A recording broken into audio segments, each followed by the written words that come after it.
Puedes aceptar a mi compañera Lady. No veo a nadie ahí en la fila. Nadie me está pidiendo eso. Yo acabo de, Listo. yo acabo de aceptar a alguien ahí. Listo. Entonces, Bueno, profe, entonces nosotros estuvimos el miércoles de la semana pasada en una cirugía de columna, escisión de disco intervertebral en segmento lumbar vía posterior. Entonces, pues el objetivo quirúrgico, la cirugía se realizó para aliviar la presión en las raíces de los nervios que estaban comprimidos por una estenosis del canal raquídeo. Entonces, utilizamos de instrumental. Como básico, un mango de bisturí número 4, tiras de mayo, las tiras Metzenbaum, elevador de periósteo, disector de Free, disector de tiene un Kotle. mouse allá para que vaya mostrando. Tiene un mouse. Ahí lo ven, profe. Sí. Entonces, mango de bisturí, tijera de Metzenbaum, de mayo. Acá tenemos elevador de periósteo, disector de Free, de Kotle, el gancho de nervio, una cureta, el separador de raíz nerviosa, los separadores de Farabeo. Acá tenemos la disección bayoneta, disección con garra y Adson con garra. Y arriba tenemos una Kelly y Kelly Adson. En la mesa de reserva teníamos el instrumental de importante, las pinzas Kerrison, las pinzas Oligator, las gubias, el separador de Adson, separador de Taylor, la cánula de Frazier, bueno, y portagúas y cera ósea que utilizamos como hemostático. Entonces, como tal, la cirugía consistía en hacer una incisión en a nivel medio inferior de la columna, en lo que es en la apófisis espinosa. Se hacía una incisión pequeña, se incidía lo que eran los músculos. Bueno, incidíamos piel, llegábamos músculos, los músculos erectores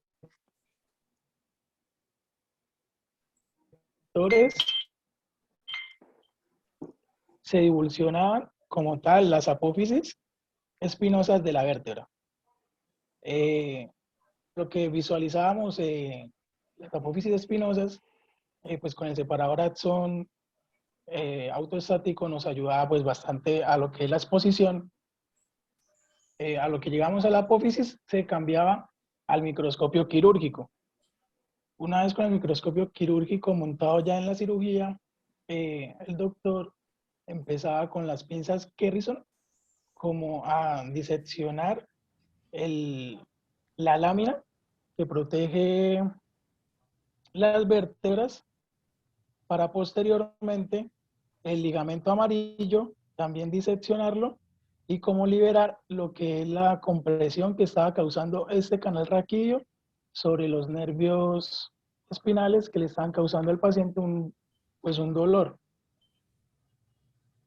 Entonces eso fue como básicamente lo que era la cirugía. Incidir hasta llegar a vértebra, quitar un pedazo de la lámina de la vértebra, también diseccionar el ligamento amarillo que cubre las vértebras y hacer esa liberación de los nervios que estaban siendo como comprimidos.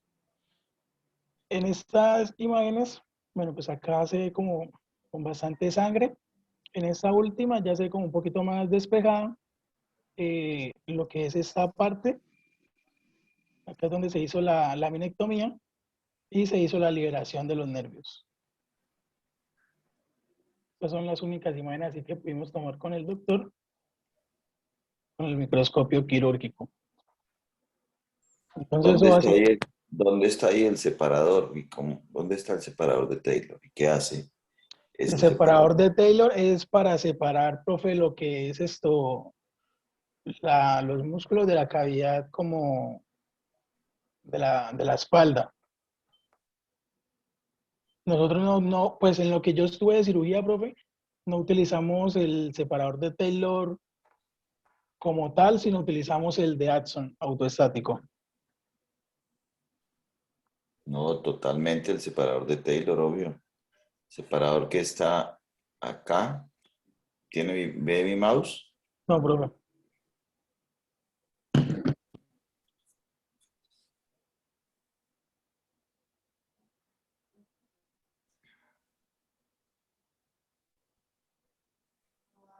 Ese de acá abajo, profe, Claro, este es el separador de de Taylor, Taylor. ¿sí? Que tiene Ok. un gancho que se fija con una gasa. Bien, hay muchas gráficas que explican esta cirugía, ¿no, Milton? Por no ser, digamos, el tema, porque cuando lleguemos a columna, alguien irá a explicar eh,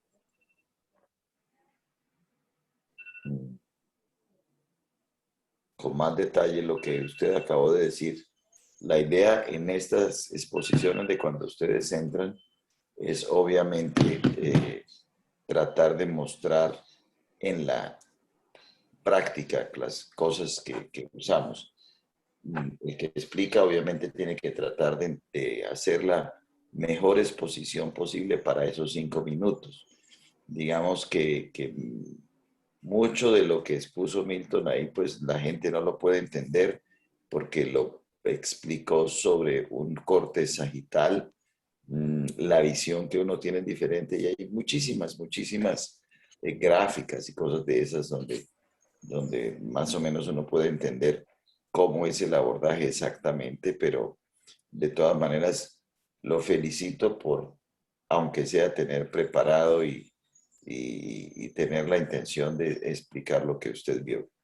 Hay por lo menos 4 o 5 estudiantes que han entrado a cirugía, que los hemos escrito ahí y deben presentar así como hizo Milton su exposición de lo que entienden, de lo que comprenden en la práctica de cómo es la cirugía. No puedo decirle que es un 5 porque no intentó buscar gráficas un poco más didácticas para explicar la cirugía, pero obviamente que pues le sirve a los estudiantes y a usted mismo para ver bien en las clínicas dónde está el instrumental y cuáles son las piezas más importantes, que en este caso son las piezas de Kerrinson con N, no Kerrison, ¿sí?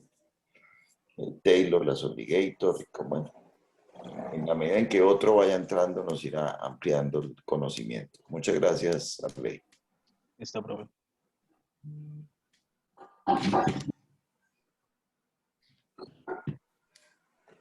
Deje de compartir la pantalla para que sus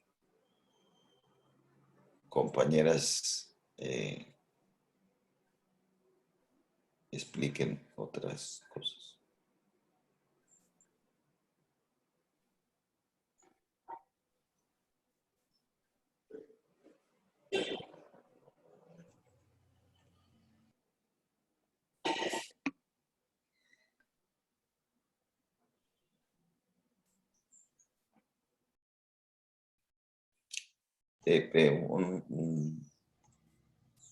Listo.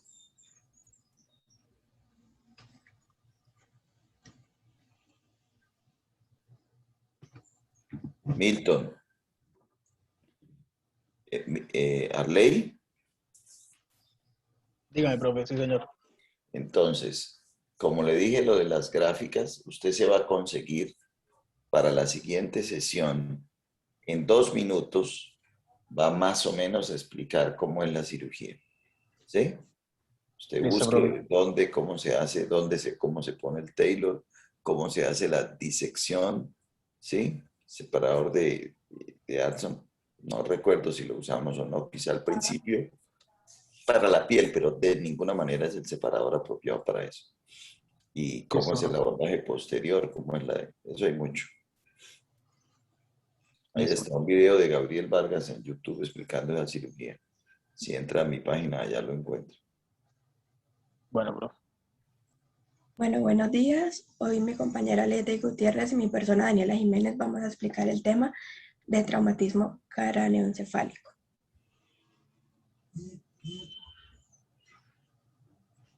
Definición. Bueno, el TSE se define como una patología médico-quirúrgica que es caracterizada por una alteración cerebral a una lesión traumática en la cabeza con la presencia de al menos uno de los siguientes elementos: alteración de la conciencia o amnesia debido al trauma, cambios neurológicos o neurofisiológicos y diagnóstico de la fractura del cráneo, los cuales resultan en un daño estructural que incluye el tejido cerebral y daño de los vasos sanguíneos. La fisiopatología del traumatismo craneoencefálico, pues lo primero es la lesión primaria. Ese es el daño directo causado por el impacto del trauma o por los mecanismos de aceleración, desaceleración. Entonces tenemos fracturas craneales, lesión axonal, el desgarro dural o venoso y las heridas por arma de fuego y la laceración.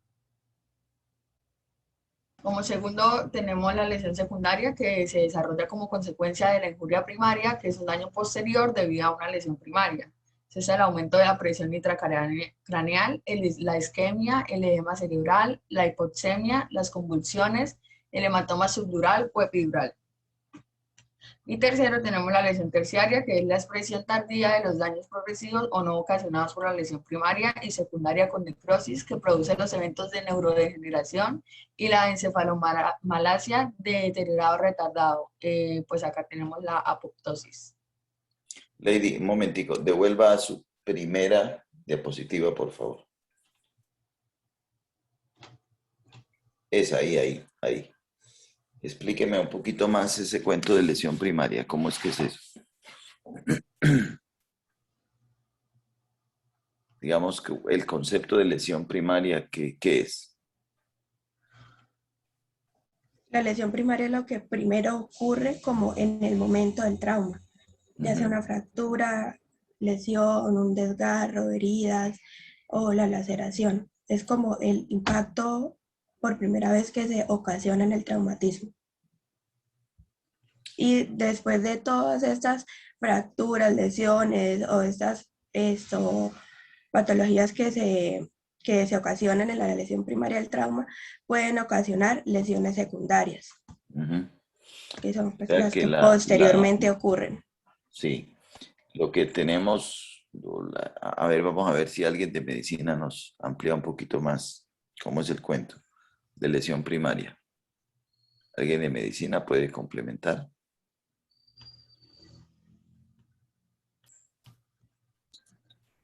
Cuando estamos hablando de las lesiones primarias, son aquellas lesiones que como tal se producen en el momento del trauma, ¿sí? Pueden ser por un impacto directo, o como ya muy bien decía, en la aceleración o desaceleración rápida, ¿sí? Esto hace que pueda ocasionar que haya una lesión penetrante o que hayan ondas expansivas.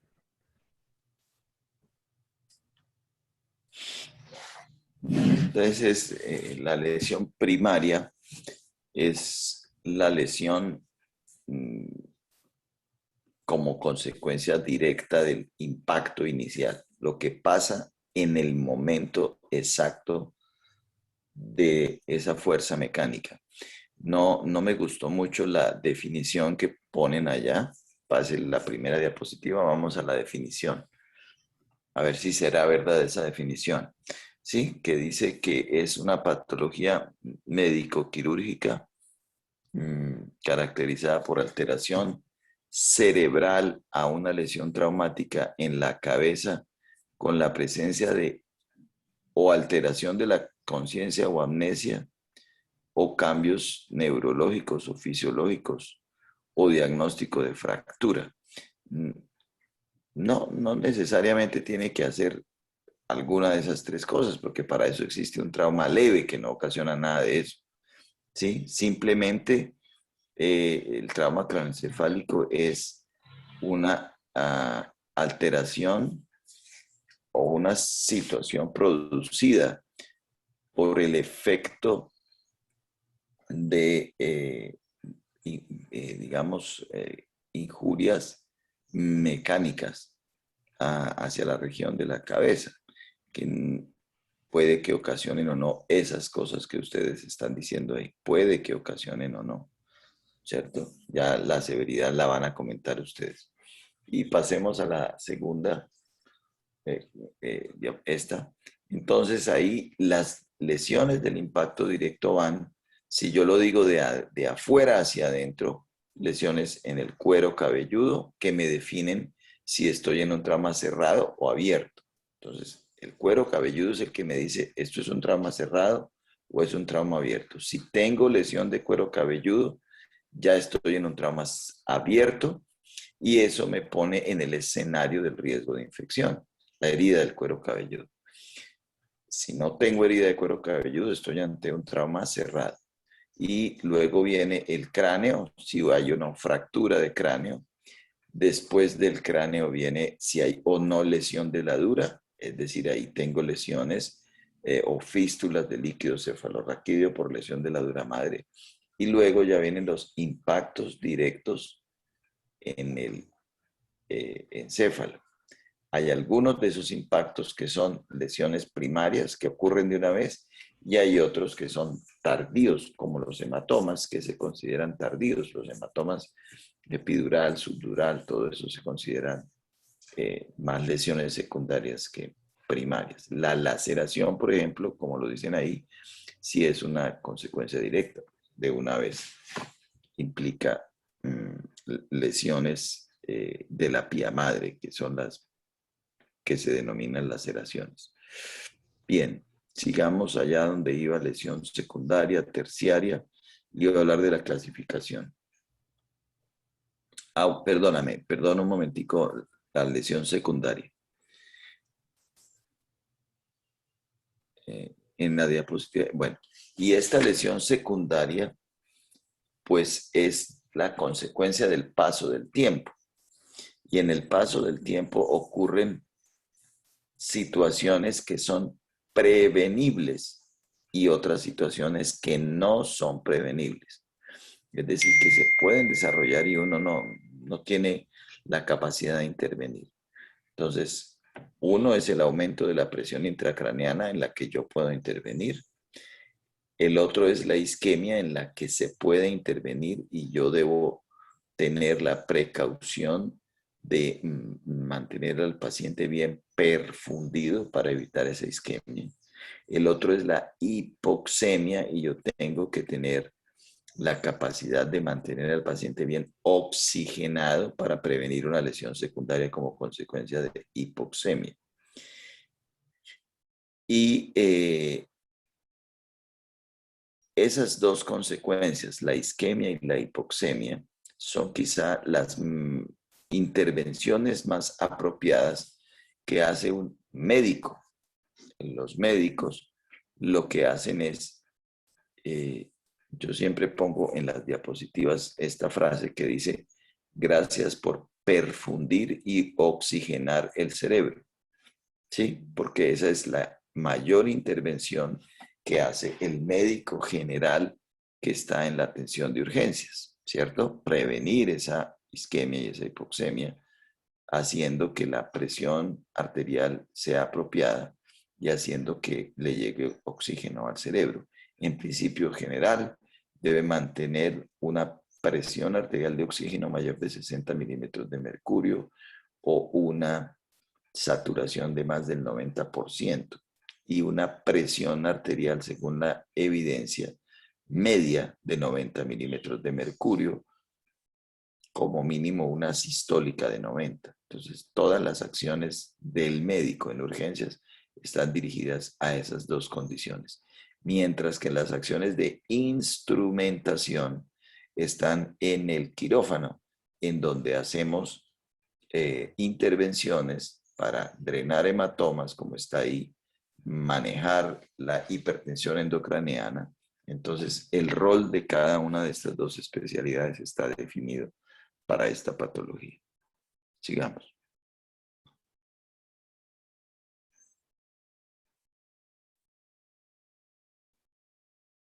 Con la clasificación. Ay, espere, que no se pasa.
Vuelve a compartir y pon directamente la clasificación.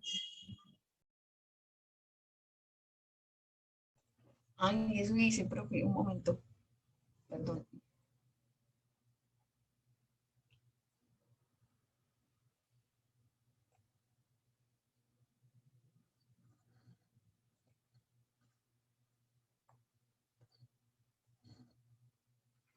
Ya, ahí está, ya.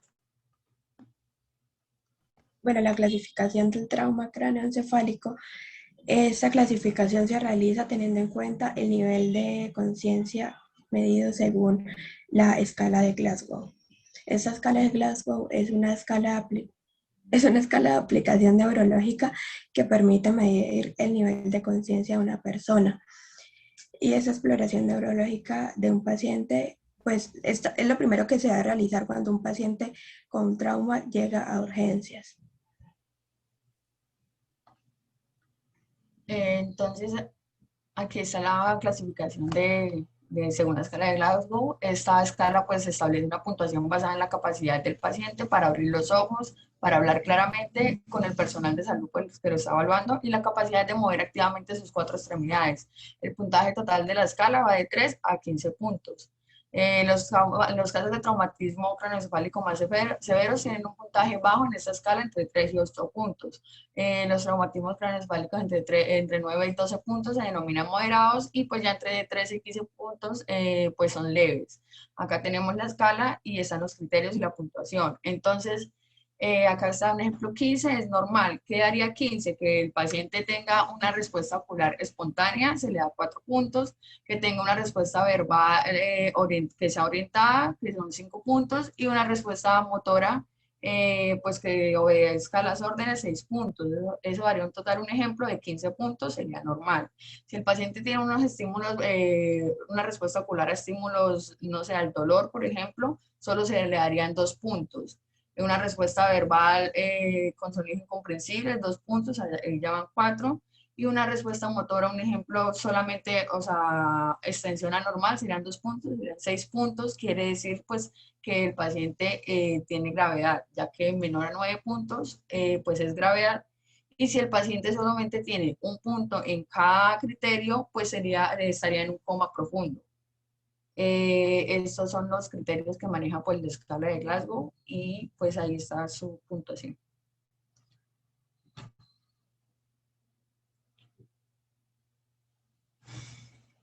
El trauma craneoencefálico leve es el más frecuente y no suele existir una pérdida de conocimiento. Perdóname. Vamos a devolvernos un poquito a la escala, gracias, a esta escala de Glasgow, que es muy importante.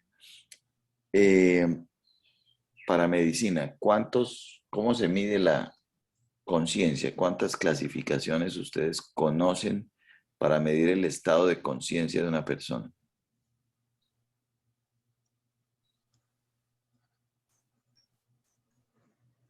Fuera de esta escala de Glasgow, ¿hay alguna otra cosa?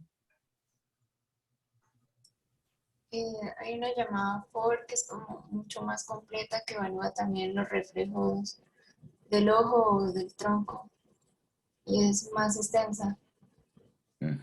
¿Cómo se llama esa clasificación? FOR, sí, se usa mucho. También trató de implementarse mucho, pero nadie le ha ganado a la escala de Glasgow, ¿no? Digamos que la escala de Glasgow surgió y hace más de 40 años la diseñaron unos neurocirujanos, el doctor Graham Tisdale y el doctor Brian Jennett, en una reunión con neurocirujanos para tratar de homogenizar la manera como se medía la conciencia y por eso le pusieron puntos. Y esos puntos están hechos para que cualquier personal de salud, médico, enfermera, instrumentadora, el que sea, coja la escala y evalúa los parámetros con precisión y pone el puntaje. Cualquiera lo puede hacer. Entonces, ese fue, digamos, el mayor avance en examen neurológico que que se pudo haber hecho. Y esta escala competía con la escala de los doctores Plum y Posner, que hablan de orientado, confuso, obnubilado, estupor y coma. Y esos doctores Plum y Posner tienen un librito que se llama Estupor y Coma, y obviamente critican muchísimo esta escala porque dicen como la conciencia es otra cosa muy distinta de eso que ellos miden ahí. Independiente de eso, ambas escalas se usan. Hay que aprender ambas, pero claramente esta escala es muy importante, aunque tiene obviamente dificultades para evaluar, por ejemplo, cuando los pacientes están intubados. Entonces ahí no puedo evaluar la respuesta verbal de los pacientes, o cuando los pacientes tienen un trauma ocular severo y tienen signo de mapache y equimosis palpebral bilateral, puede que el paciente no haga apertura espontánea ni pueda abrir los ojos, pero si le pongo 1 a ese que está alerta y todo y se mueve, pero no puede abrirme los ojos porque los tiene inflamados por el trauma, yo le estoy quitando 4 puntos a la conciencia y puede que eso no sea tan real, ¿sí? Entonces, cuando hago la escala de Glasgow, debo siempre tener en cuenta que lo que estoy evaluando es la conciencia de la persona y el puntaje que yo le ponga me va a decir cuánto está o no afectada la conciencia de la persona. Entonces, siempre debo tener en cuenta eso. En la clase de medicina hablábamos de que esos términos de flexión anormal y extensión anormal se convierten en 2 respuestas motoras, que la flexión anormal le decimos decorticación, la extensión anormal descerebración, que nos hablan de los signos de herniación cerebral, que espero hoy oír algo de ese tema de herniación. Sigamos, por favor. Bueno, en el trauma leve, que es el más frecuente, no hay una pérdida de conocimiento y si existe su duración debe ser limitada a los minutos posteriores al trauma. El moderado, el periodo de pérdida de conocimiento es mayor a 30 minutos, pero no sobrepasa un día. Y el periodo en el que el paciente lo sufre tiene dificultades para aprender información nueva y esta es inferior a una semana. Y en el trauma grave, en este tipo de trauma, el periodo de pérdida de conocimiento es mayor a un día y el periodo en el que el paciente lo sufre tiene muchas dificultades para aprender información nueva y esta es mayor a una semana.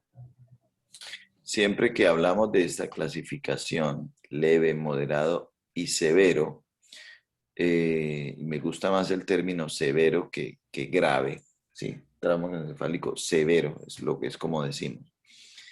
Básicamente lo define la escala de coma de Glasgow de ingreso del paciente.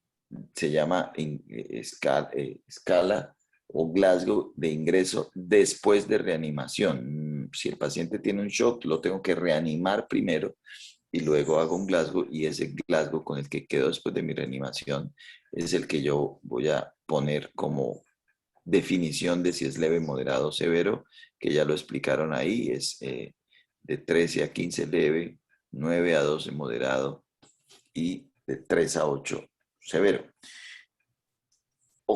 Pueden ocurrir estas condiciones, pero no necesariamente, digamos que si la persona perdió menos de 30 minutos o más, es lo que lo va a definir el que sea moderado. Esto que están describiendo ahí es lo que probablemente ocurra si eso es leve, moderado o severo. Cuando usan este término pérdida del conocimiento, yo siempre les digo la pérdida de conocimiento es la que le ocurre a un estudiante cuando está en un previo. Pérdida de la conciencia, ¿sí? Así es el término como se debe decir. Sí, seguimos.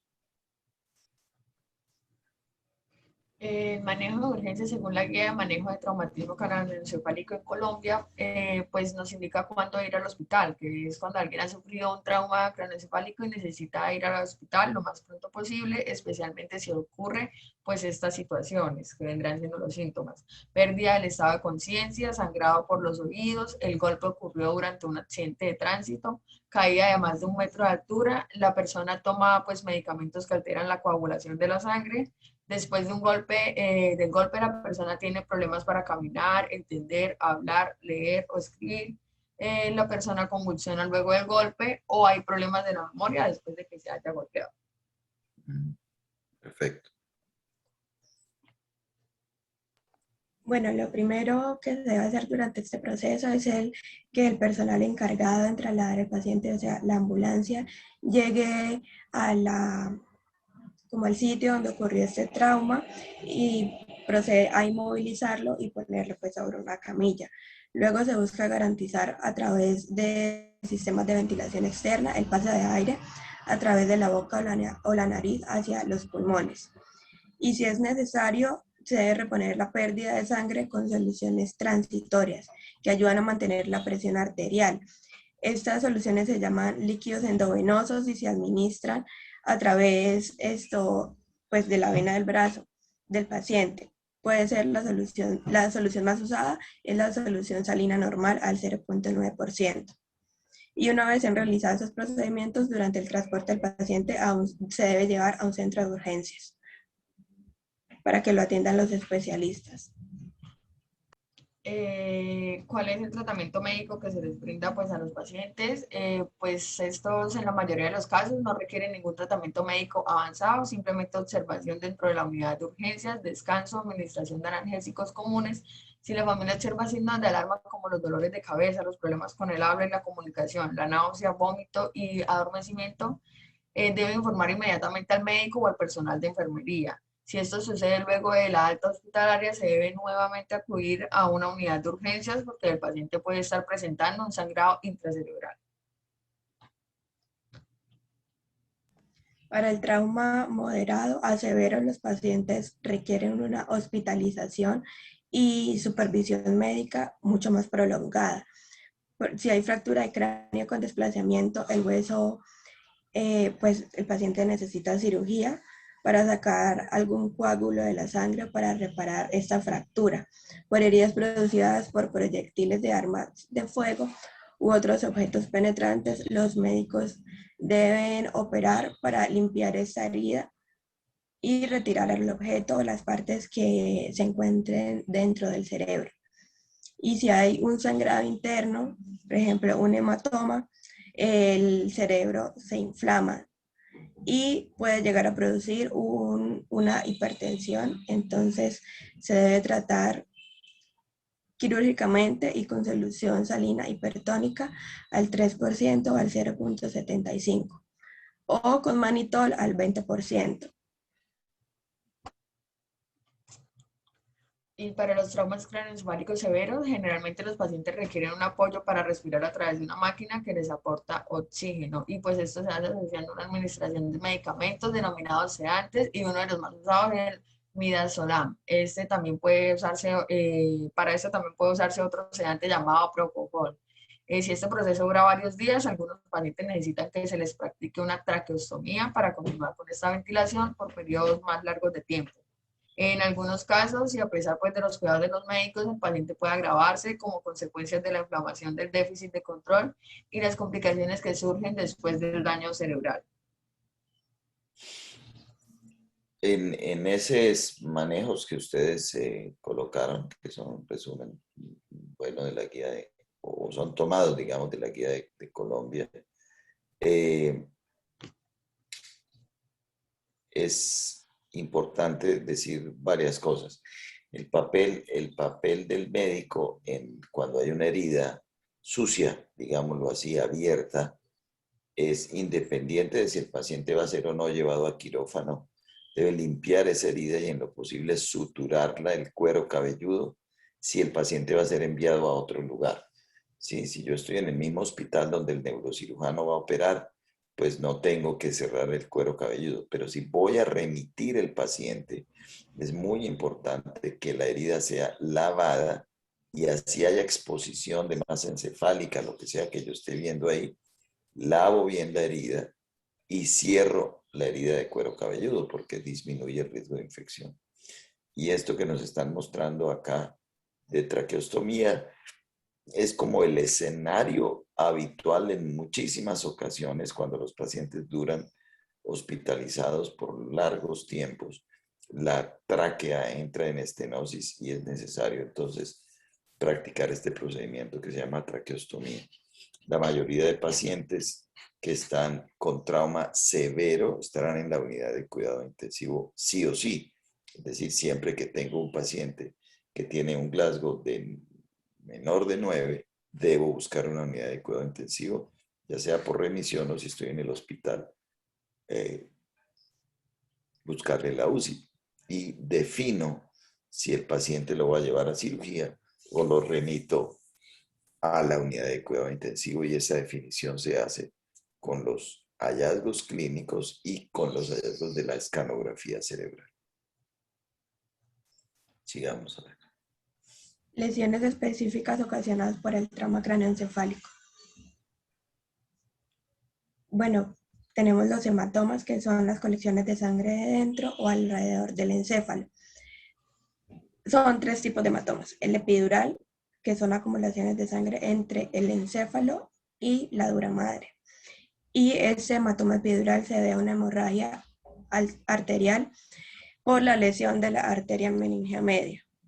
Luego tenemos el hematoma subdural, que es la presencia de sangre entre la dura madre y la aracnoides. Y se debe a la laceración de las venas corticales o a la avulsión de las venas que se conectan a la corteza y los senos durales. Y el hematoma intracerebral o intraparenquimatoso, que son colecciones de sangre dentro del propio cerebro. También puede... Devuelva una diapositiva. Bien. Vamos a dejar que alguien de medicina nos explique un poquito más este tema de los hematomas, a ver qué nos pueden decir ellos. Bueno, doctor, en el caso de los hematomas tenemos una subdivisión. El hematoma puede ser un hematoma epidural agudo. En el caso del hematoma subdural también podemos presentar un hematoma subdural agudo o un hematoma subdural crónico. Entonces, el hematoma epidural agudo, sí, su causa es traumatismo, lesiona principalmente las arterias, compromete la arteria meningea media, y el cuadro clínico es que el paciente inicialmente está en un estado lúcido, progresa a una pérdida transitoria de la conciencia, con un deterioro posterior gradual, y esto es secundario a la hipertensión intracraniana que está manifestando. En cuanto al TAC, vamos a encontrar que se observa una colección extraxial y convexa, como una imagen de... Espérate, para instrumentación, ¿ustedes tienen imágenes de escanografía, no? No, señor. ¿Podemos compartir una pantalla y mostrar eso, Gisela? Un segundo. De la presentación de ustedes de trauma. Sí, señor, ya lo buscamos. Para mostrar cómo es la escanografía de eso. Entonces, no es correcto que yo hable de hematoma epidural agudo, porque el hematoma epidural solo es agudo. No existe hematoma epidural crónico. Cuando yo digo es agudo siempre. Entonces, con que yo diga hematoma epidural, yo estoy hablando de que es una situación que ocurre ahí en ese instante. Y ese cuadro clínico que se llama TOC and deteriorate es muy propio del hematoma epidural. El paciente está bien y empieza un deterioro progresivo en la medida en que el hematoma, que como muy bien está pintado ahí, ocurre entre el cráneo y la dura madre, ese desplazamiento ocurre muy rápido porque tengo un sangrado la mayoría de veces arterial. Pregunta, ¿hay alguna otra causa de hematoma epidural que no sea el sangrado de la arteria meningea media, que es lo que ocasiona el 90% de los hematomas epidurales. ¿Habrá alguna otra causa? ¿Hematoma epidural?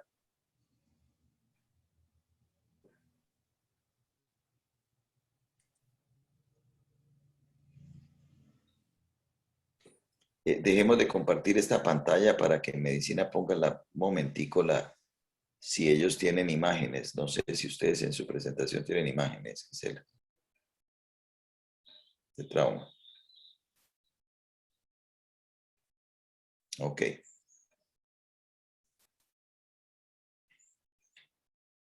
Bien. Eso, perfecto.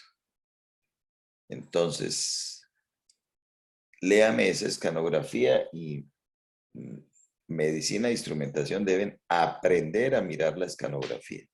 Es algo que les voy a preguntar muchas veces. Entonces, ¿quién habla? ¿Quién?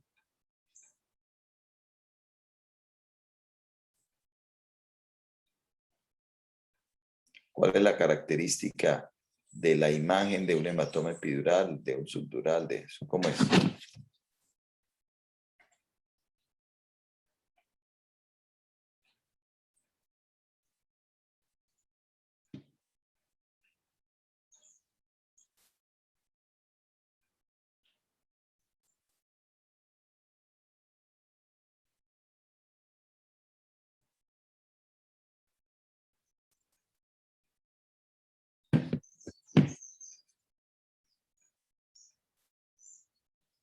¿Qué pasaría? ¿Se quedaron sin audio?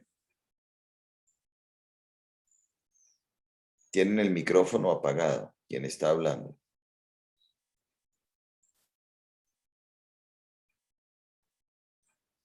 No estamos escuchando. ¿Quién está hablando? Tienen los micrófonos apagados. Quien está hablando tienen el micrófono apagado. ¿Me oyen?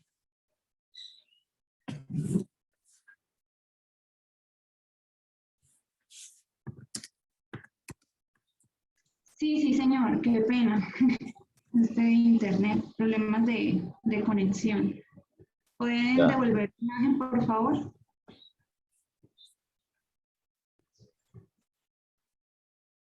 Bueno, en el caso del hematoma epidural se observa una colección extracial homogénea, hiperdensa. Gisela, ¿usted me puede explicar qué es eso de hiperdenso e hipodenso? ¿A qué le digo qué?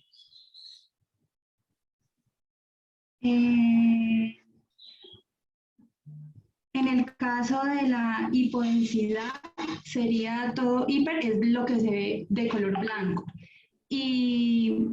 O sea, como el hueso, las calcificaciones, en el caso que hay sangre recientemente, y en el caso de la hipodensidad, es por ejemplo el líquido cefalorraquídeo, el aire. Sí, entonces, en general,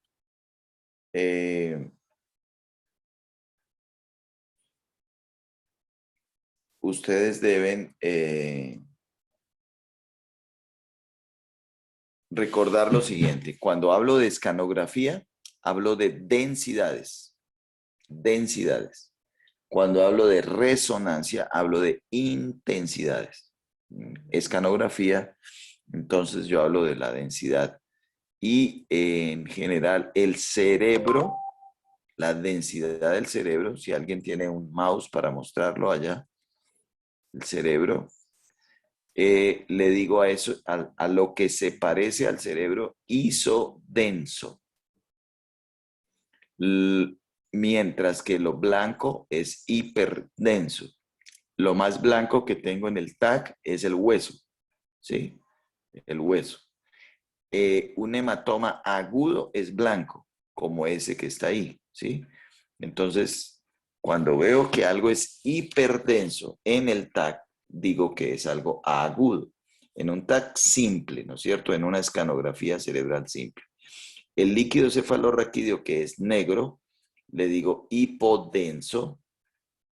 Lo más hipodenso de un TAC es el aire. No estamos viendo aquí aire, pero cuando tengamos la oportunidad vamos a ver eso. Listo, Gisela. Sí. Entonces, ¿cómo es que identifico, cómo digo que esto es un hematoma epidural? ¿Por qué digo que este es epidural?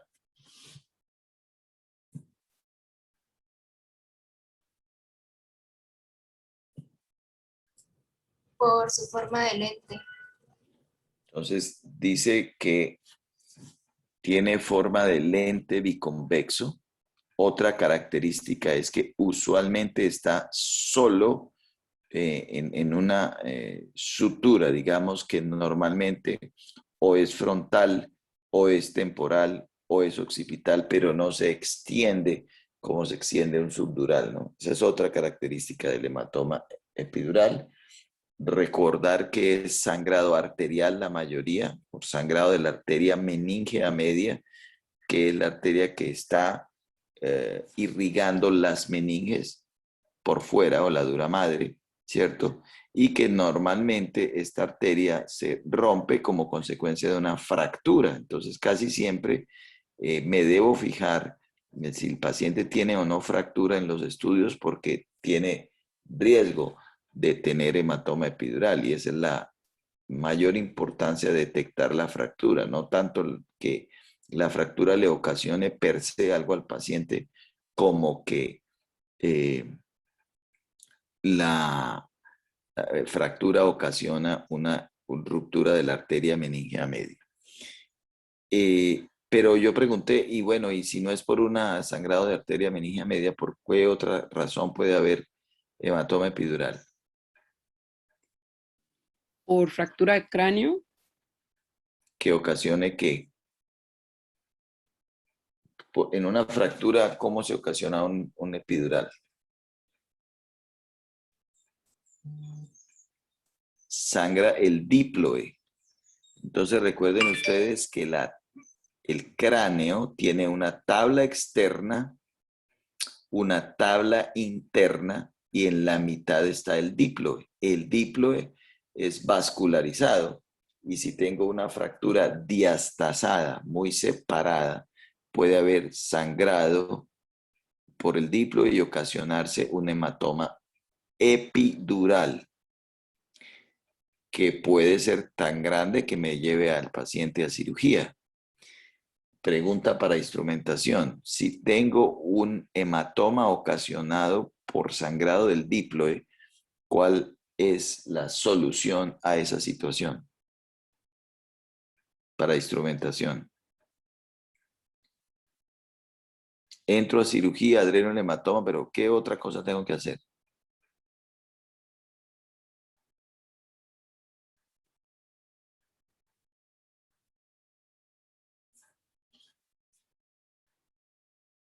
Quienes están exponiendo, a ver. Si fue ocasionado por la fractura también, pues se drena el hematoma y se repara la fractura.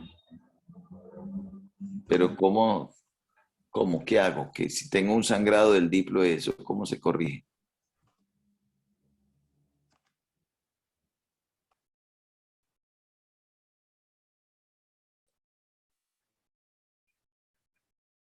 Con cera ósea. Con cera ósea. Para eso aplico cera ósea. ¿Sí? ¿Está claro? Sí, señor. Sí, entonces aplicamos cera ósea. Bien.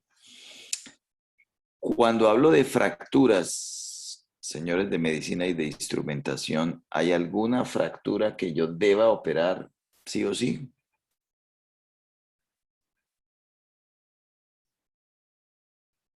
¿Cuáles fracturas se operan por ser fracturas? Porque una fractura lineal no se opera, pero ¿hay alguna fractura que se opere? Entonces, vamos a seguir con el tema de los hematomas y ahorita venimos a las fracturas para terminar el tema de los hematomas. Sigamos con lo de los hematomas que estaban explicando.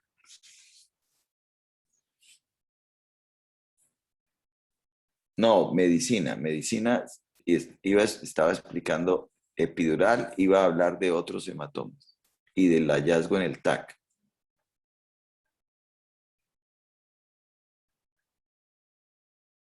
¿Tienen imágenes de subdural, Francesco, o no? Esa siguiente diapositiva, ¿qué es lo que dice? Agrándenla a ver. Entonces, por ejemplo, ahí está mal pintado el hematoma subdural porque el hematoma subdural es extenso sobre la convexidad y es lo que lo hace diferente del hematoma epidural per se, ¿no? A ver, ¿cómo es esta definición? Devuelva una diapositiva. Eso. ¿A qué le digo agudo, a qué subagudo y a qué crónico? Quien está hablando no tiene micrófono. Bueno, doctor, entonces cuando hablamos de subdural, entonces hablamos que es agudo cuando los signos y síntomas aparecen como tal en las primeras 72 horas. Hablamos de subagudo cuando las manifestaciones aparecen entre los 4 y los 21 días tras el trauma. Y crónico cuando las manifestaciones se ocasionan durante los 21 días tras el trauma. Después de 21 días. Después de 21 días, exactamente. ¿Ah? ¿Qué densidad tiene un hematoma agudo, Francesco?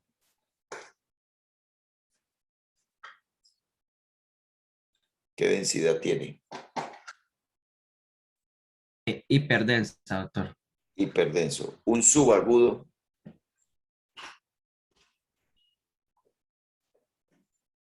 ¿Isodenso? Puede ser isodenso, muy bien. Puede ser isodenso o ligeramente hiperdenso, pero no se ve como un agudo, pero exactamente. Es más isodenso, muy bien. Y un crónico, dijimos, pues hipodenso. Hipodenso, sí. Entonces, en el cuadro clínico que ustedes están describiendo ahí, pues ayer más o menos vieron pacientes que, como eso, ¿no es cierto? Sí, los agudos pues son sintomáticos en las primeras 24 horas, los subagudos en los días que dice ahí presentan manifestaciones y los crónicos pues son aquellos pacientes en el que tuvieron un antecedente de trauma. La mayoría de personas son de edad, son mayores y pueden tener cambios que ocasionan alteraciones cerebrales que definitivamente me llevan a que yo piense que alguna cosa cerebral está ocurriendo como consecuencia de ese pequeño golpe que el paciente se dio. O puede haber sido fuerte, eso no importa, pero digamos que asocio el trauma con una condición neurológica específica, ¿no? Bien, muéstreme la gráfica que viene ahora.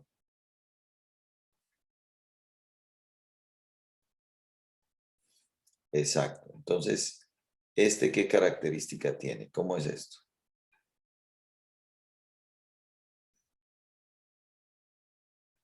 Fíjense la diferencia entre este TAC y el anterior. ¿Cómo es este? ¿Cuáles son las diferencias principales entre un hematoma epidural agudo y un subdural agudo? No tienen micrófono. La forma, doctor, el epidural agudo era en forma... Espere un momentico. Le voy a preguntar a instrumentación quienes están exponiendo o cualquier otra instrumentación, ¿cuáles son las diferencias principales desde el punto de vista médico, desde el punto de vista quirúrgico, que nos vamos a encontrar en cirugía, entre un epidural y un subdural agudo? ¿Cuáles son las diferencias principales de esas dos condiciones?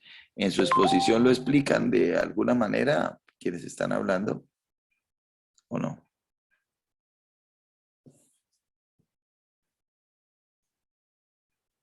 Que el hematoma epidural se presenta como un hematoma más focal y el subdural, sí, como tú decías ahorita, se extiende prácticamente en una parte del cerebro. Por toda la convexidad, Por se toda dice. la convexidad. Eso. O sea, la craniotomía puede ser más grande. ¿Qué más? ¿Qué otra cosa? Quirúrgicamente hablando. ¿Cuáles son mis puntos claves de atención si me dicen este es epidural o si me dicen este es subdural? Yo creo que también como el tipo de abordaje que se puede realizar, ¿no? ¿En qué sentido? En la ubicación y porque es como más, se extiende por toda la convexidad, entonces creo que el abordaje debe ser un poco más grande. Más grande, en un subdural agudo, sí, correcto. ¿Qué más?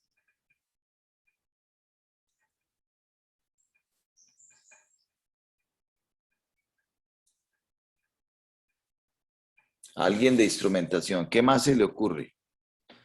Que puedan ser las diferencias principales desde el punto de vista quirúrgico entre una cosa y otra.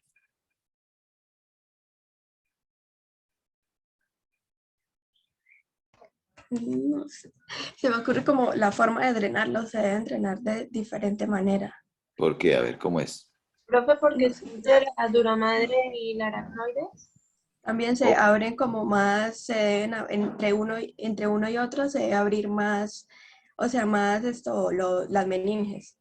En uno se abre la dura y en el otro no. ¿a cómo es? A ver. Pues como el epidural está entre el cráneo y la dura, Ahí no abro la dura. ajá, y en el subdural está entre la dura y la aracnoides, entonces ahí sí debo hacer la durotomía. Tengo que abrir la dura. Correcto. Son dos diferencias muy importantes. Por lo tanto, en el uno tengo que tener algo como abrir la dura. Para el otro, pues yo no voy a manipular la dura madre, ¿cierto? ¿Qué es ese algo? ¿Cómo se abre la dura?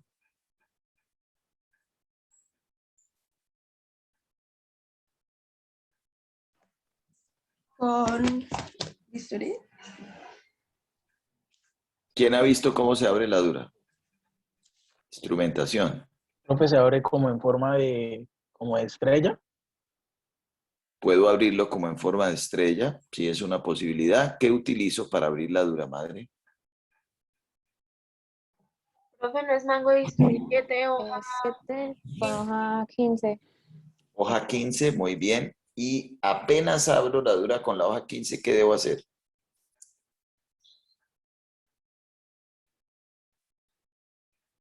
Estoy en cirugía, estoy drenando un hematoma.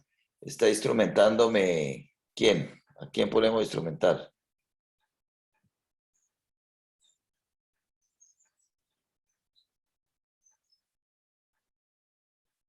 Sheila Ruiz, por ejemplo.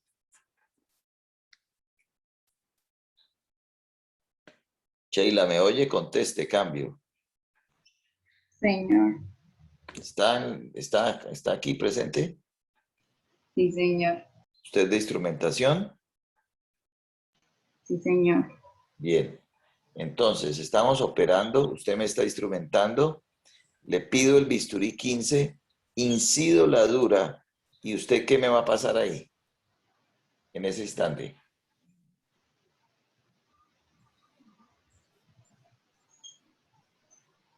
¿A alguien se le ocurre? Profe, no sé si estoy errada, pero si no estoy mal es el separador de Yesan Hill, ¿no? No, en ese momento Profe, todavía solución no. salina, en ese momento se le pasa la solución con acetogeringa o... No, empecé a abrir la dura y la primera cosa que me pasa es un cotonoide. Meto el cotonoide por debajo de la dura madre y continúo ahí sí protegiendo el cerebro, ¿cierto? Y entonces ahí utilizo o la tijera de Taylor o de dura madre o sigo con mi bisturí, cualquiera de las dos. Y lo abro en estrella o como yo decida o en herradura, depende de cómo hago, pero hago una gran apertura. Acto seguido, después de abrir esa dura madre, ya la tengo como estrella, ¿qué hago? ¿Qué le voy a pedir ahí? Sheila.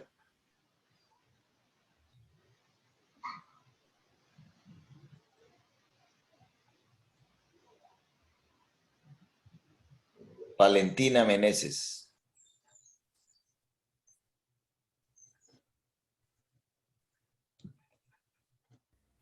No sé, profe, creo que, o sea, se le deben hacer unos puntos Puntos de dura madre. ¿Con qué? con Tengo puntos Rolón 4.0. circulantes. Tengo muchos estudiantes que no tienen cámara. No me hagan poner de mal genio porque, mejor dicho, se me salta la chispa y poquitas veces me ven con piedra, pero cuando se me salta muy feo. ¿O no, doctores de medicina?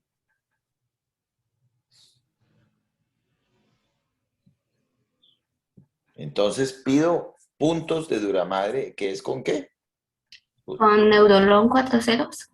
Un Nurolón 4 ceros o Seda 4 ceros, que es la Ok. que más utilizamos para reparar. Entonces, ¿cómo se repara? Paso el punto y ¿qué? ¿Con qué sostengo ese reparo?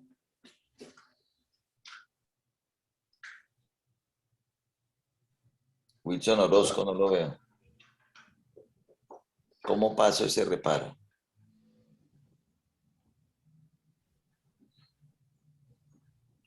Con una Kelly, no, una mosquito. Sostengo el reparo ese. Bien. ¿Hay alguna necesidad de poner un punto de dura si estoy drenando un hematoma epidural? Vuelvo a repetir la pregunta. Estoy drenando un hematoma epidural entre la dura y el hueso.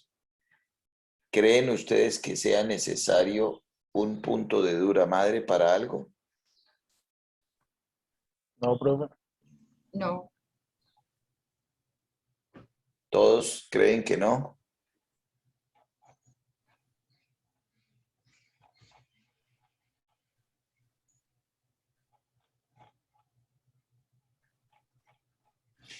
El hematoma epidural es un hematoma que está entre la dura madre y el hueso.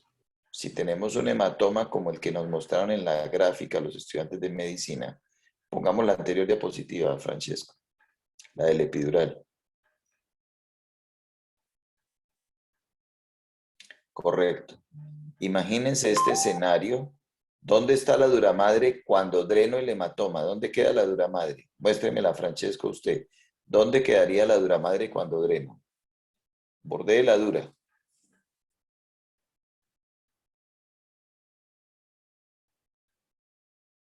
¿Quién tiene el mouse?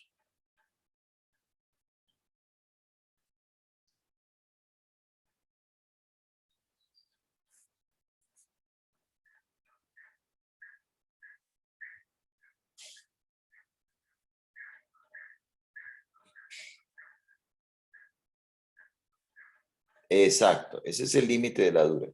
Entonces yo dreno y la dura me queda por allá. ¿Cómo hago? ¿Qué tengo que hacer ahí? Elevar la dura madre, traerme la dura madre hasta pegarla al cráneo. Y entonces ahí es que utilizo, ¿qué cosa?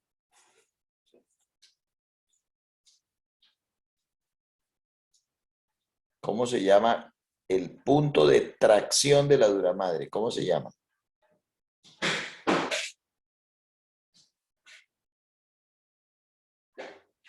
Puntos de Dandy. ¿Se han oído hablar de eso?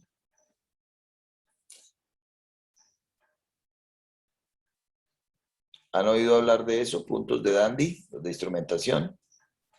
Sí, pues yo lo he escuchado mencionar que es o sea, que se hace como que va de la dura madre a la galia. Exactamente. Entonces, son para elevar la dura madre. La mayoría de veces lo que hacemos es unas perforaciones en el cráneo, paso un punto de seda. Normalmente, si está como se ve aquí tan dramático, lo que hago es pasar una seda 3 ceros. Con esa seda 3 ceros,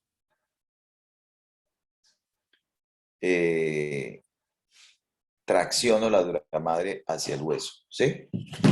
Bien. Estaba preguntando que, ¿qué diferencia ven ustedes entre este hematoma epidural que está ahí y el hematoma subdural que nos ponen en la siguiente gráfica? Volvamos a poner el hematoma subdural. Listo. ¿Cuáles son las diferencias principales que tienen estas imágenes?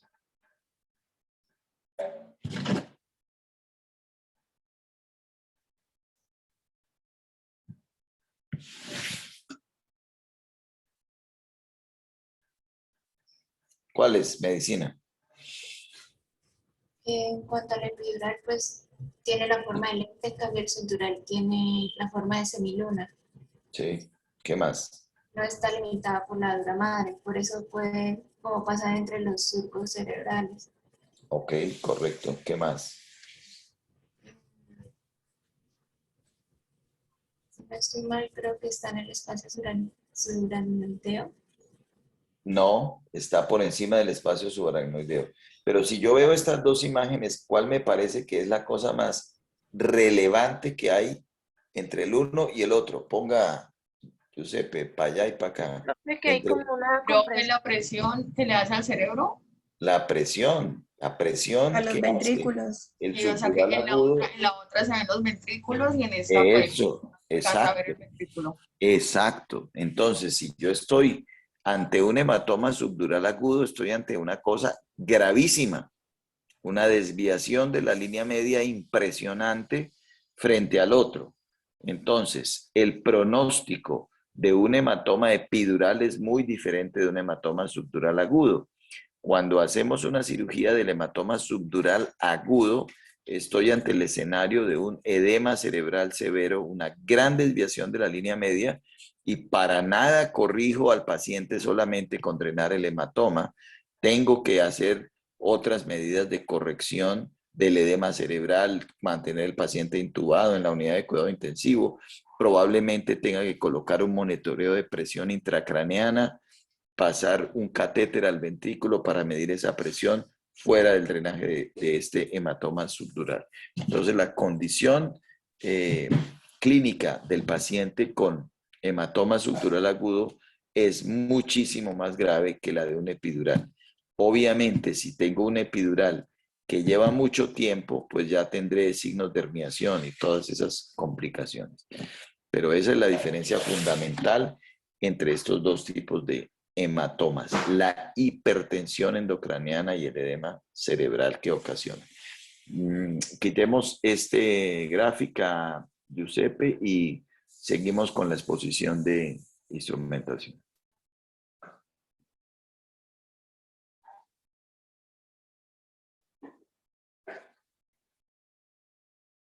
Entonces le pido a instrumentación, vámonos al tema, a ver, conmoción, pérdida transitoria, vámonos para cirugía, a ver.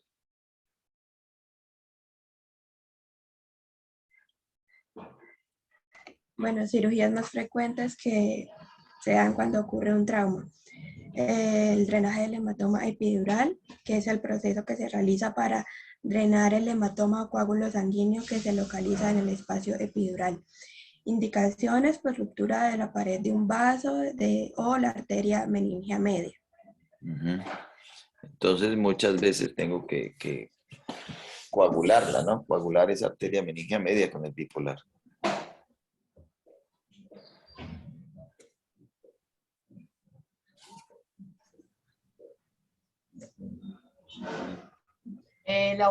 Los pasos principales para esta cirugía, pues primero es el abordaje, luego tenemos el tiempo de apertura, que pues es piel tejido, tejido conectivo laxo con la gala poneurótica.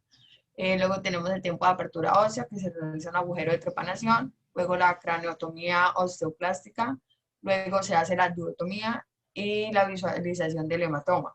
Luego se drena el hematoma con la sonda Nelatón, si se realiza agujero, y con cánula de Frazier si se levanta el colgajo óseo. Luego se hace una realización de hemostasia y lavado del área operatoria, y por último el tiempo de cierre de plano muscular, galia y cuero cabelludo, pues para finalizar con una curación de la herida. Lady, devuélvase. Ya, bueno, esos pasos que me acabo de nombrar están, no están tan precisos. ¿Por qué? Porque aquí me está hablando de pasos que uso para, o algunos de estos pasos son los que se usan para el drenaje del hematoma subdural, ¿sí? Subdural crónico. ¿Por qué? Yo no tengo que hacer una durotomía en un epidural. No tengo. ¿Sí? Entonces, ¿Cómo se abre el cráneo? ¿Cuáles maneras conocen ustedes de abrir un cráneo? Yo tengo un hematoma epidural y qué instrumentos, qué cosas conocen para abrir el cráneo. ¿Cómo se abre el cráneo? Con el craneótomo neumático, Con el craneótomo con neumático sus fresas y sus cuchillas. El Midas. Bueno, no hay Maida. Sí, que me gusta más que me diga craneótomo neumático o craneótomo de equipo de fresado de alta revolución, porque puede ser Midas, Striker o el que sea. ¿Sí? Lo que pasa es que nosotros siempre decimos Midas porque es el que tenemos acá disponible, pero obvio hay muchas marcas. ¿Qué fresas utilizo? ¿Cuál es la fresa inicial? Luego, ¿cuál? ¿Cómo es el cuento? Inicial en la, no mentira, no estoy segura. ¿La diamantada? Nunca utilizo una fresa diamantada, jamás de los jamases. No se puede la de bellota. Perdón un segundo, perdón. Nunca utilizo una fresa diamantada para iniciar una craneotomía.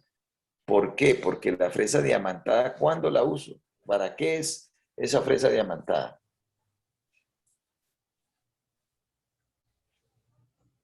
Cuando tengo por debajo del hueso una estructura que no puedo lesionar. Entonces, si tengo que fresar, por ejemplo, la pared de la carótida, utilizo fresa diamantada, porque poco a poco me va desbastando. Es una fresa pulidora, no es cortante como las otras, ¿cierto? ¿Cuál es entonces la fresa a usar? Fresas cortantes. Redonda o en bellota, la que es cónica, ¿sí? Que tenga más o menos 30 milímetros, ¿cierto? Se deben aprender la referencia del Midas de esa fresa. Deben aprenderse la referencia del Midas de esa fresa, por favor. ¿Cuál es la fresa? ¿En bellota o la fresa redonda cortante? A mí me gusta mucho la fresa de bellota porque en la punta no es cortante, es decir, no daña la dura madre, ¿sí? Mientras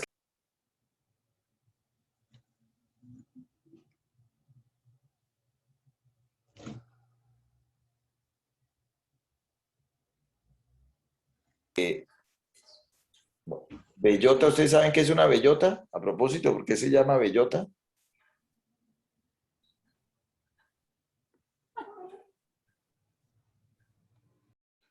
¿Qué es una bellota?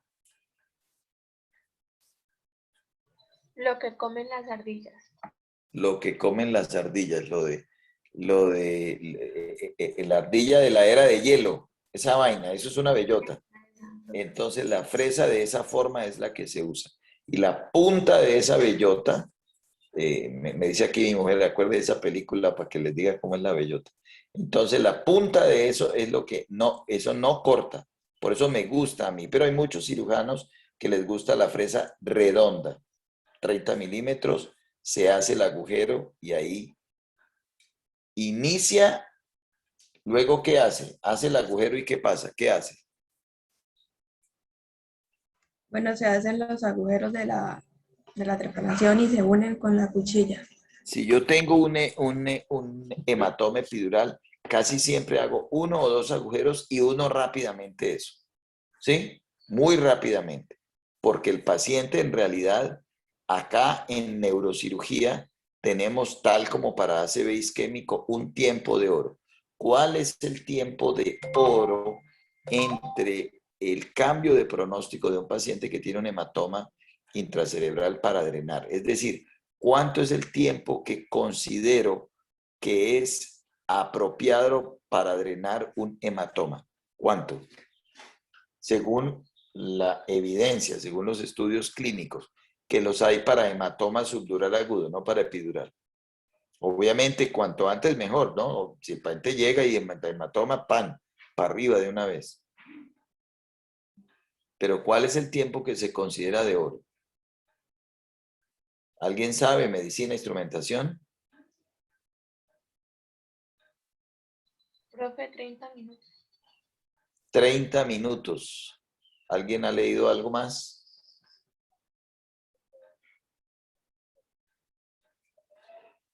4 horas.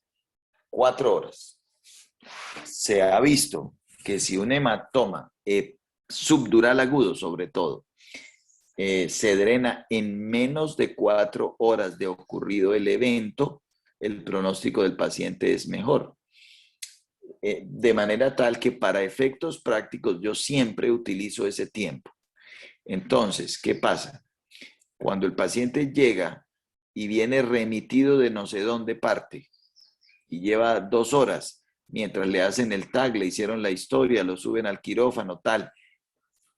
Entre menos nos quede para esas 4 horas, más rápido tendremos que actuar ahí en la cirugía. Entonces, muchas veces yo le digo a instrumentación, vamos a hacer protocolo de cirugía despierto. ¿Qué quiere decir? Que yo tengo mi equipo de fresado conectado y listo para usar, que es diferente de esperar a vestirlo, luego pasar la manguerita, conéctelo, abra la llave, súbala hasta 80, no sé qué. Toda esa demora, ¿cierto? Son minutos preciosos. Entonces, si yo digo protocolo de cirugía despierto, lo que estoy diciendo es, Mayra listo, en una mesa aparte, ya conectado en eléctrico, el neumático, el que sea, está completamente listo, fresa de bellota lista, sierra del craneótomo listo para poner, conecto la succión, también la tengo en la mesa, conecto el bipolar, lo tengo en la mesa. Todo lo tengo abierto.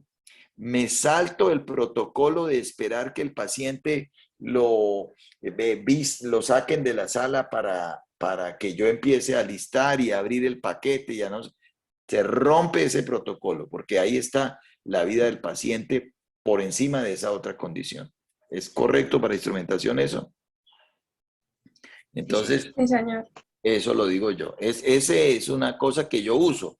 Eso no es que sea lo habitual en otros quirófanos, pero para mí la urgencia es esa. Entonces, cuando tenemos un hematoma, la madre para que haga roña. ¿Sí? La madre. ¿Por qué? Porque el paciente es un timbre. El problema de los quirófanos es que si no es un timbre del hospital, que allá se timbra porque hay una herida sangrando y está muriéndose, pero como estos pacientes no están sangrando, ¿cierto? Pues todo el mundo cree que no son urgentes. Todo el mundo quiere pasar una vesícula antes de un hematoma, por Dios, por favor. Son pacientes que se están muriendo, ¿sí? Y no puede haber otra cirugía por encima de un hematoma de estos. No. Pacientes están muriendo y se muere muy rápidamente. Y si no se muere va a quedar muy mal si no le sacamos rápido el hematoma. ¿Bien?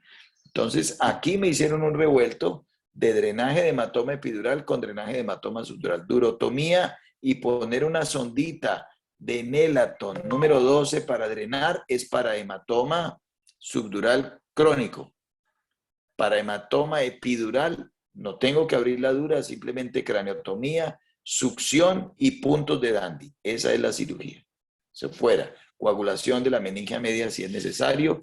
Hemostasia del hueso con cera ósea si es necesario. Bien. Seguimos instrumentación.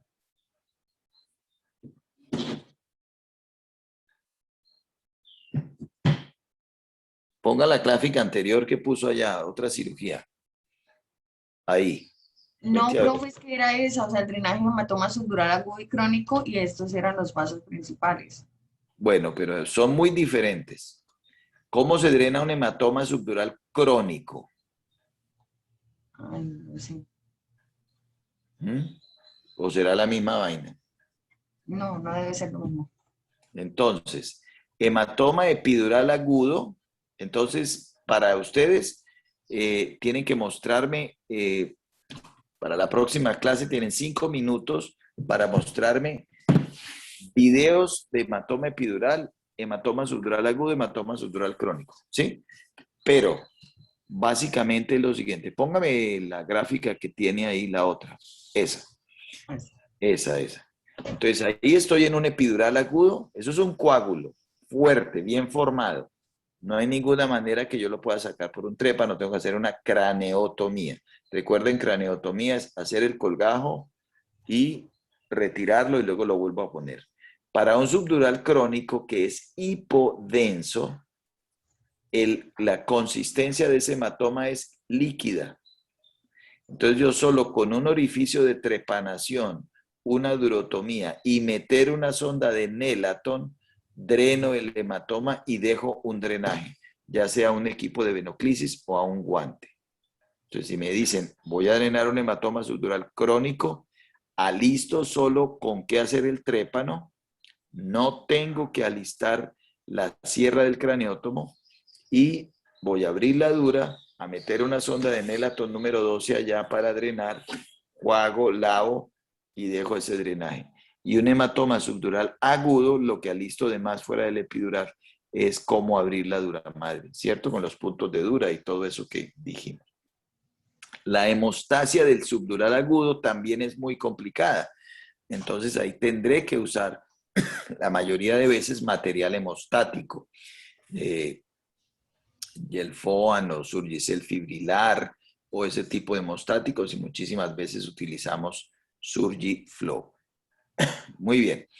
Para instrumentación, ¿tiene alguna cosa más que decirnos en estos últimos minutos que considere muy relevante para lo que está exponiendo?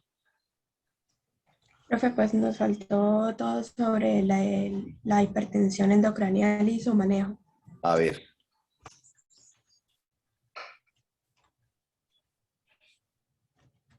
Esto de monitoría, muy bien. ¿Cómo hago eso? ¿Tenemos unos minutos o Mónica empieza a las 7:40?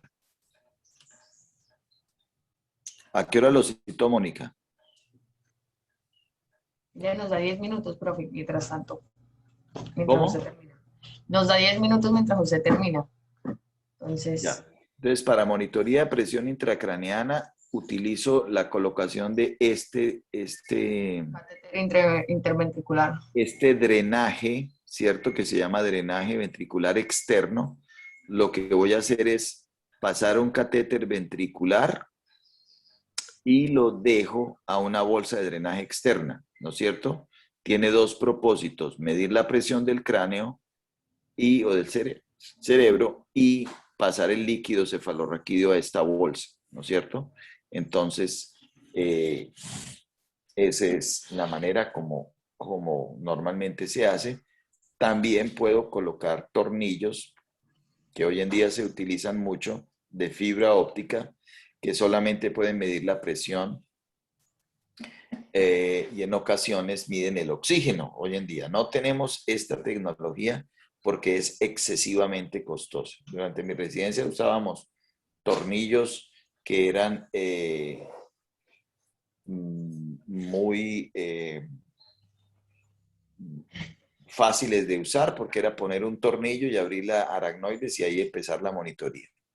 Vamos a cerrar ahí la presentación y por favor le pido a Medicina que me explique muy rápidamente un aspecto muy importante de esta exposición que se llama la ley de Monro-Kelly y la curva presión-volumen. Todas deben dominar este concepto. Por favor, alguien de Medicina que me explique eso. Profe, nosotros tenemos eso en las diapositivas y teníamos un video para explicarlo. A verlo, que no lo vi. Es como un doctor explicando esa teoría.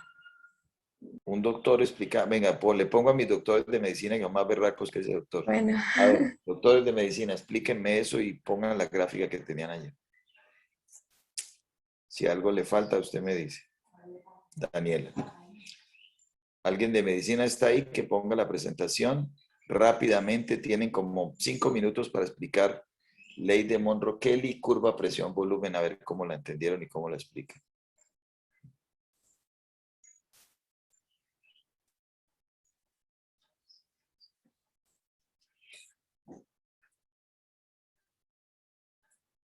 Wilson Orozco. Wilson, ¿quiere explicar eso?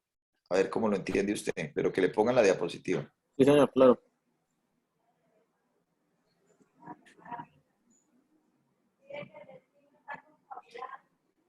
Bueno.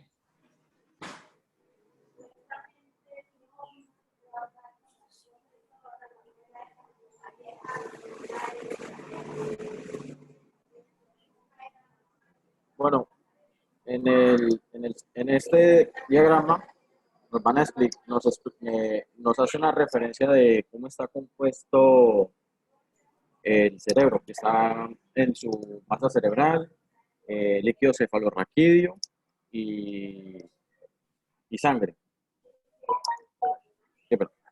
Entonces, en esta última de abajo, aquí nos explica cuando hay un desequilibrio, ya sea por un trauma, que se genera un hematoma y se generan altas presiones intracraneanas. Entonces, en este nos explica que el cuerpo tiene un mecanismo de autorregulación que se da por, digamos, el drenaje de líquidos para bajar las presiones intracraneanas. Digamos, un mecanismo de autorregulación es aumentar el retorno venoso por la vena yugular. ¿En qué consiste esa ley de Monroe-Kelly? A ver, explíquemelo a alguien más. ¿Cómo es el cuento de la ley de Monroe-Kelly? Bueno, esa ley, pues en un inicio, como vemos en la primera, hay un equilibrio en todo lo que se encuentra en el cráneo, tanto con el líquido cefalorraquídeo, la masa cerebral, todo se encuentra en equilibrio.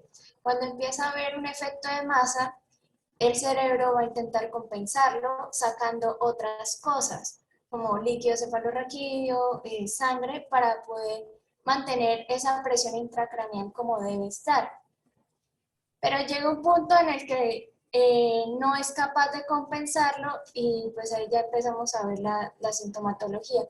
Si quieren, puede pasar a la siguiente imagen para poder complementarlo. Entonces, pues aquí, en lo que se ve en esta curva, pues vamos manteniendo la presión como debe estar, que es más o menos 10 milímetros de mercurio, pero cuando se presenta esa masa tumoral, perdemos esa relación presión-volumen y es donde se ve la descompensación, y cuando sube esa línea, como ven, vamos a presentar la herniación del cerebro.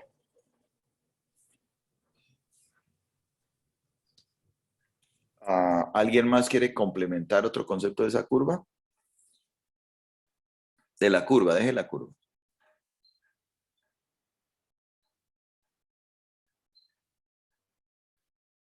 ¿Alguien más quiere complementar, explicar algo más de esa curva? Bien, entonces esta es la curva más importante que tenemos y con lo que manejamos todos los pacientes, y es lo que más me interesa que ustedes se aprendan. En la medida en que pasa el tiempo, yo tengo un rango de tiempo en el cual puede incrementarse el volumen de un hematoma sin que la presión se eleve. Y es mi tiempo para que el paciente no tenga déficit neurológico. Pero en el momento en que el paciente está aquí, en este punto, con muy poquitas variaciones de volumen. ¿Están viendo mis flechas? ¿Sí? Sí, señor. Sí, señor. Con muy poquitas variaciones de volumen, yo tengo un incremento acelerado de la presión. Yo no quiero que mi paciente esté acá. Quiero que mi paciente se mantenga en esta zona, ¿sí? Entonces, una vez que está aquí, muy rápidamente yo tengo que hacer lo que sea, abrir el cráneo, abrir la dura. Por eso abrimos muy rápidamente allá y liberamos la presión. Cuando ya los pacientes están en esta zona, ya ahí están en signos de herniación y es cuando tengo anisocorias, descerebración, decorticación, y ya el pronóstico del paciente va a ser muy diferente. Entonces la curva presión-volumen me dice que el cerebro tolera una cantidad importante de volumen sin elevar la presión hasta un momento en el que con muy pequeñas variaciones de volumen tengo aumentos exponenciales de la presión. La gráfica anterior, pongamos la gráfica anterior, por favor. La gráfica anterior lo que me dice es que el cerebro compensa, como dijo María José, a través de movimiento de otros compartimentos del cerebro, como el compartimento del líquido cefalorraquídeo o el compartimento vascular, trata de compensar, y esa es la manera como mantiene esa presión, quitando el líquido cefalorraquídeo de los surcos, de los ventrículos, de las cisternas, hasta que obviamente ya no puede compensar más y ya tendremos que hacer nuestras intervenciones, sea drenando los hematomas o drenando el líquido cefalorraquídeo, que es como lo podemos hacer en cirugía. Muy bien, vamos a terminar entonces por ahora la sesión de hoy. Los estudiantes de medicina se quedan conmigo un segundito. Instrumentación puede salir.